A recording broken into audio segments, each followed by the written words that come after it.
my car fixed yet? It's the Studebaker. Yeah, you know, the one with the little doggy in the window that goes. There are performances that entertain. There are performances that impress. And then there are performances so raw, so uncomfortably close to the truth, that the person who gave them can never bring themselves to watch it again. Carol Burnett, the woman who made America laugh for over a decade, filmed one such performance in 1977. And in the nearly 5 decades since that episode aired, she has never once pressed play on it. Not privately. Not at a reunion. Not even out of curiosity. The episode exists in television archives, celebrated by critics and studied by comedy scholars, but its creator refuses to face it. When someone as fearless as Carol Burnett turns away from her own work, you have to ask yourself, what exactly is in that footage that is simply too much to bear? To understand the answer, you have to go back much further than 1977. You have to go back to the very beginning, to a little girl in San Antonio, Texas, who learned that the world was a cold and unstable place before she ever started kindergarten. Carol Burnett was born on April 26, 1933, into a household held together by nothing but habit. Her parents were both alcoholics. Her father could not hold a job. Her mother was emotionally absent, drinking through the days while Carol grew up in the background, invisible and uncertain. There was no bedtime routine, no sense of safety, no reassurance that tomorrow would be better than today. Both of her parents would eventually die from illnesses connected to their drinking. Carol was essentially parentless before the world ever acknowledged it. When she was still very young, her grandmother, Mabel White, stepped in and took over. The two of them relocated from Texas to Hollywood in 1940, but the move carried no glamour. They landed in a cramped single room inside a rundown boarding house populated by people in crisis. Addicts. People struggling with mental illness. Families surviving on welfare. Carol and her grandmother lived on $20 a week. That was it. $20 to cover food, rent, and anything else life required.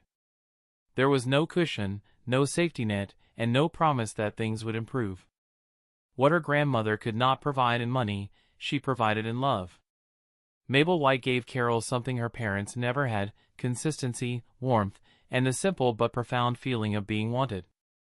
For a child who had known mostly absence, that meant everything. But the poverty was still real, and Carol learned early what it meant to be hungry not just for food, but for something better.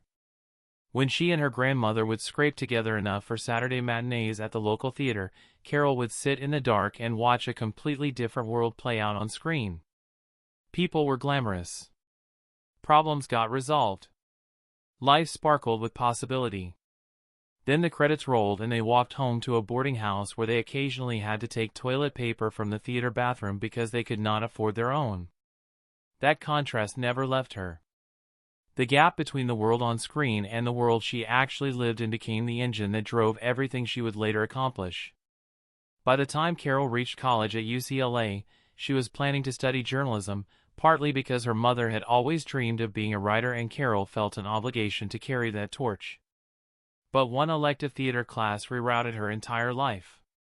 She stepped on stage and something inside her unlocked. The shyness dissolved. The poverty and the shame of where she came from temporarily disappeared. She was funny, loud, confident, and completely alive in a way she had never experienced before. Her professors saw it immediately. So did her classmates. She switched her major and never looked back.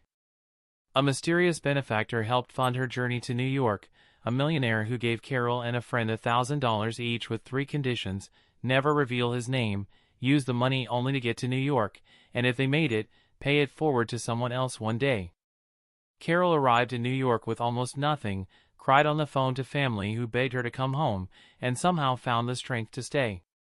She moved into the rehearsal club, a boarding house for young women trying to break into the arts, sleeping on a cot in a room shared with 4 other aspiring actresses. She checked hats at a nightclub to pay her bills and auditioned during the day. She kept the promise about paying it forward. 5 years to the day after receiving that loan, she and her boyfriend repaid the full amount. The man never responded. He stayed anonymous to the end. That kind of quiet generosity shaped how Carol moved through the world. Her rise was not overnight, but it was real. A comedic love song about a famously serious government official became her unlikely signature number and got her onto the Ed Sullivan stage.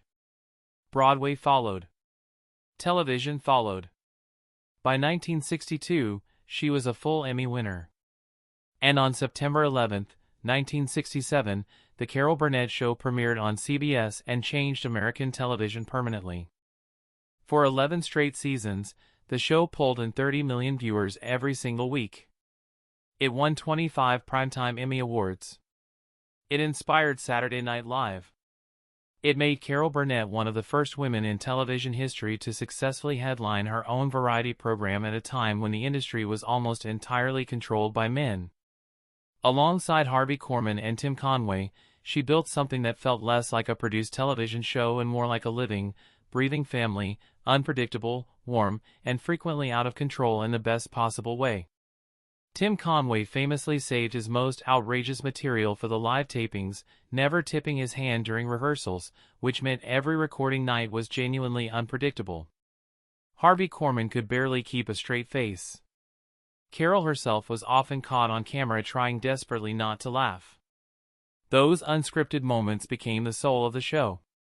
Audiences were not just watching performers. They were watching real human beings who actually enjoyed each other, cracking under the weight of something genuinely funny. But woven through all the laughter was something more complicated. Carol Burnett had not forgotten where she came from. She never pretended otherwise. And that tension between the woman who made the world laugh and the girl who grew up on $20 a week was always quietly present beneath the surface of everything she did. One of the show's recurring segments was a sketch called The Family. Carol played a character named Eunice Higgins, a woman trapped in a small life, weighed down by a difficult mother, a passive husband, and the suffocating feeling that everything she had ever wanted had slipped permanently out of reach. Eunice was not a villain. She was not a clown. She was something more uncomfortable than either. She was a person defined entirely by disappointment. By the belief that the world had somehow promised her more than it ever intended to deliver. In most episodes, the family was played with a dark comedic edge. The dysfunction was real, but the laughs were built in. Viewers recognized the dynamics, the arguing, the bitterness, the passive aggression disguised as family loyalty, and they laughed because they recognized themselves in it. But in 1977, the writers and Carol made a decision that broke the formula entirely. They stripped out the comedy. No punchlines. No pratfalls. No relief. The episode sketch was built around a talent show format, a theme borrowed from the era's popular television programming. Eunice, convinced that performing on such a show would finally be her moment of validation, finally be the thing that proved she was not nothing, entered with everything she had. The judges, one of whom was played by real-life game show personality Alan Ludden, mocked her without mercy. Carol played it completely straight. No exaggerated accent, no physical comedy, no winking at the audience. She played Eunice's humiliation the way it would actually feel to a real woman in a real moment of public devastation. By the time the scene ended, the camera held on her face, tear-streaked, hollow, the lights slowly dimming around her, in complete silence. No music. No laugh track. Just a woman's broken dream rendered with total honesty on a major network comedy show. The crew wept. Not metaphorically. People who worked on that show, people who had seen every variation of funny that stage could produce, stood off camera with tears running down their faces. When the episode aired, the audience responded the same way. Critics called it one of the most unexpectedly powerful pieces of television the variety format had ever produced. Awards followed. Carol Burnett never watched it. Not once in the nearly 5 decades since. In interviews over the years, she has been consistent and specific about why.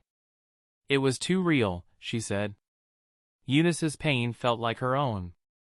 And she was right, because it was. Eunice Higgins was not some invention that lived only on paper. She was built from everything Carol had observed and absorbed growing up.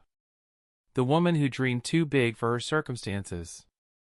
The woman who wanted to be seen and kept getting overlooked. The woman who stood in front of people who were supposed to recognize her worth and got laughed at instead. Carol Burnett had felt that. Not on a stage in front of cameras, but in real life. As a child who was unwanted. As a young woman who could not afford tuition. As someone who had to steal toilet paper and pretend not to be hungry. She had spent her entire career transforming that pain into laughter, which is one of the greatest magic tricks a human being can perform. But in that 1977 sketch, there was no magic trick.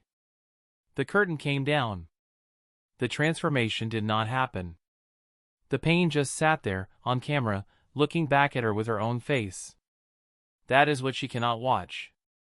Not a bad performance, by every critical and professional measure, it was one of her finest.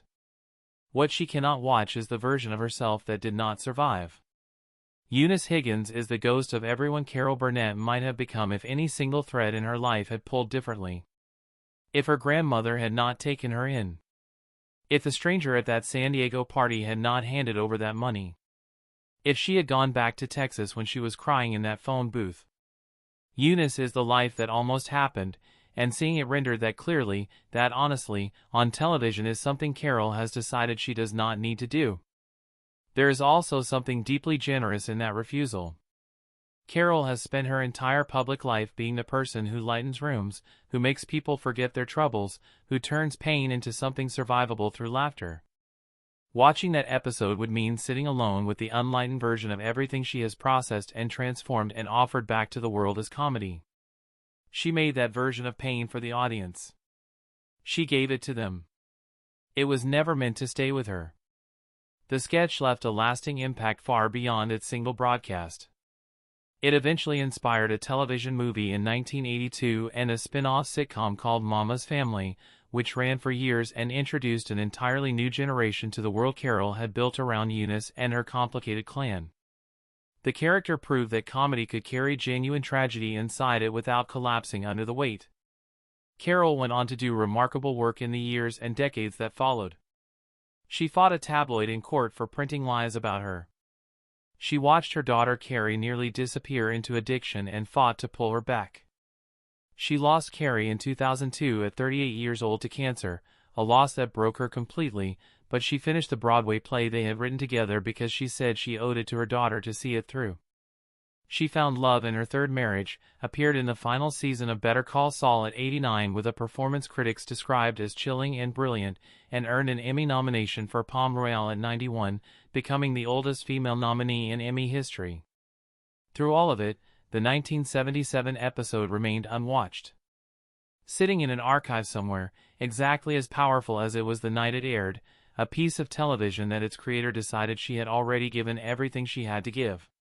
She put that version of herself on screen and she let it go. She did not need to revisit it. Some things you make for other people, and that is enough. There is a certain kind of artist who holds nothing back when the work demands it, and then walks away. Not because they are ashamed of what they created. Not because it failed. But because they poured something irreplaceable into it and they know that if they look directly at it, they might see just how much it cost them. Carol Burnett looked directly at Eunice Higgins one time. She let the cameras record every second of it. And then she turned away, and she has kept walking ever since. That is not avoidance. That is the quiet dignity of someone who has already been brave enough for one lifetime.